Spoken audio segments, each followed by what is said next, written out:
ang batang mabait at mapagmahal.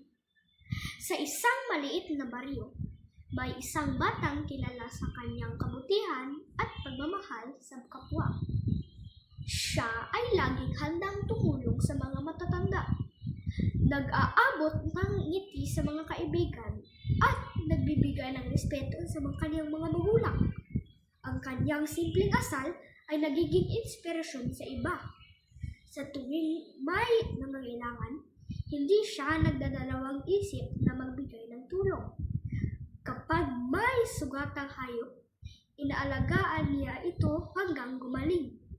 Sa paralan, siya ay masigasig, nakikipagtulungan sa mga kaklase. Ang kanyang puso ay puno ng malasakit, kaya't minamahal siya ng lahat. Sa huli, ang batang mabait at mapagmahal ay naging huwarang sa komunidad. Ang kanyang kabutihan ay nagbigay ng liwanag at pag-asa sa mga tao. Natutunan ng lahat na ang tunay na yaman ay hindi nasusukat sa pera, kundi sa pagmamahal at kabutihang ibinabahagi. Siya ay naging simbolo ng pag-asa at inspirasyon sa bawat isa.